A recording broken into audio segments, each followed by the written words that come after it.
But I was struck. I went back and looked at the volume of transactions. I guess, Mr. Chairman Cox, I'd like to address this to you if I can. I was looking at the volume of transactions. These looks like historic volume. I'm looking at the amount of transactions that occur daily, weekly transaction on a daily basis. The numbers run at Bear Stearns running up to this week. 3 million, 5 million, 6 million, 8 million, 7 million, 2 million shares, roughly those numbers.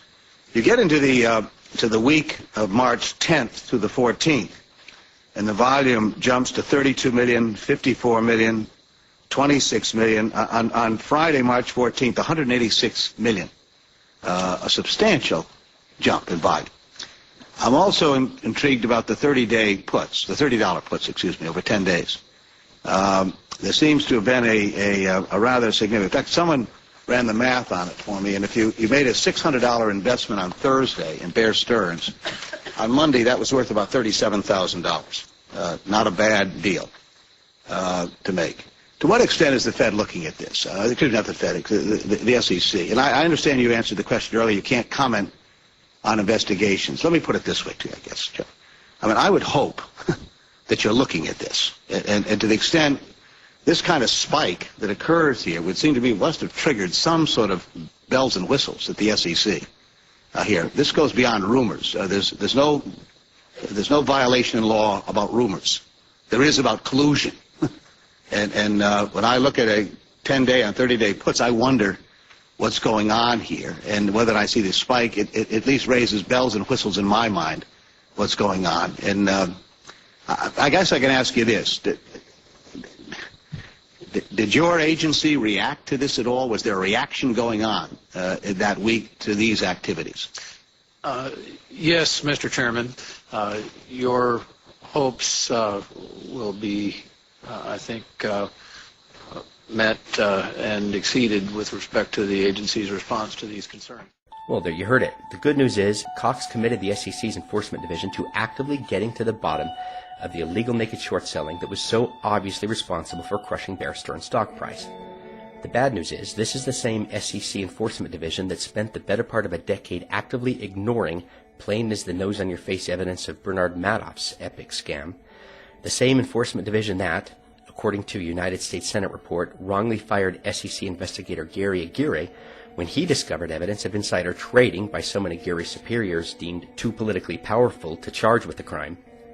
The same SEC Enforcement Division that has failed to bring a single action against anybody for naked short selling. Based on that track record, you can probably guess what happened. Nothing. And with the expected results, the naked short sellers struck again. This time the target was Lehman Brothers. The actual attack appears to have been planned to begin at the end of June in 2008, specifically on June 27th. That's the day millions of IOUs generated by naked short selling of Lehman stock began pouring into the market, shearing 40% off the company's stock price in just 2 weeks. By now, even the SEC was beginning to get the message. Manipulative naked shorting was a tool used by criminal short sellers to destroy public companies. And, barring something extreme, Lehman, Fannie Mae, Freddie Mac, and others would undoubtedly be next. Perhaps sensing the economic Armageddon on the horizon, on July 15, the SEC announced its intention to temporarily enforce rules meant to curb the already illegal practice of naked short selling, but only in the shares of 19 banks. As the SEC's press release said, today's commission action aims to stop unlawful manipulation through naked short selling that threatens the stability of financial institutions. Immediately, the share prices of Lehman and the other 18 protected companies began to recover as naked short selling of their stock all but ended. But any sense of relief was short-lived, as it became obvious to anybody paying attention that the SEC barely even understood what naked short selling is. At least such was the message transmitted loudly by Chairman Cox in this interview on Fox Business Network. There, I guess you could say, is a growing rumbling that the SEC has not been doing its job in terms of enforcing naked short sellers and the rumor mill. How do you respond to those comments? Well, it's a very nice opportunity to explain the mistake that your previous guest made and that a lot of the media are making right now in assuming that naked short selling is illegal. Everybody knows they don't like naked short selling. They assume, therefore, it must be illegal and against the rules in all circumstances, but that's not the case. And as a matter of fact, in the financial sector, in these largely capitalized and big float firms where you can locate shares rather easily, the opportunity to extend a fail well beyond 3 days, well beyond weeks, indefinitely currently exists. We want to make sure that that tool for manipulators, and that's what it is taken away.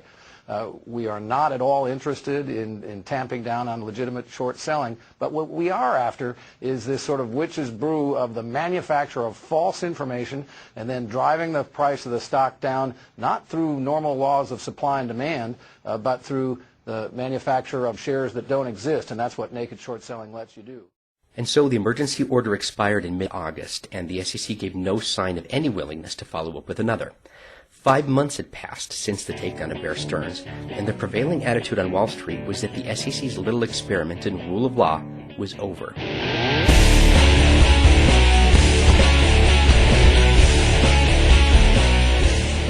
As it happens, the final assault began on September 9th, when 1 million Lehman IOUs hit the market.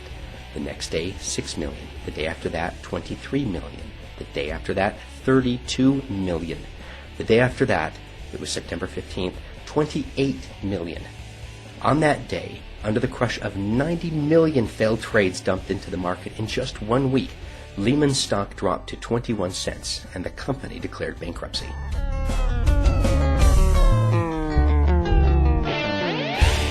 Despite being reduced to a penny stock, Lehman shares continued to trade and to be eagerly sold short by those intent on squeezing every last bit of life out of this 158-year-old company. And so, on September 16th, 30 million more phantom shares hit the market. The day after that, the day the assault reached its peak, the day 1 out of every 4 shares traded was an IOU, the day shares of Lehman sold for a little over a dime, 50 million more IOUs were dumped into the market.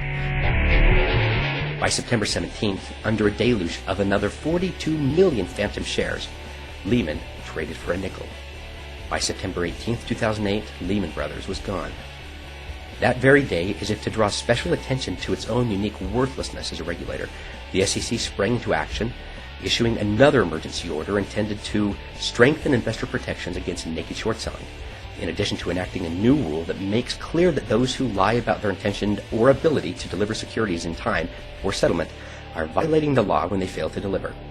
Thank you very much, Dr. Cox, but you're too late. The patient was already dead. In fact, he'd been dead for a few days.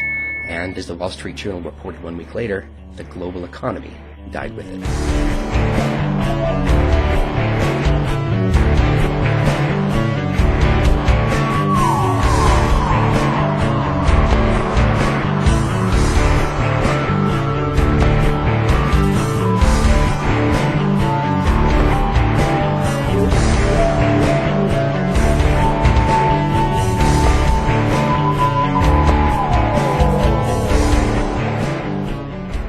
Economists will spend decades attempting to add up the true cost of what naked short sellers have done, as the SEC stood by and allowed it to happen.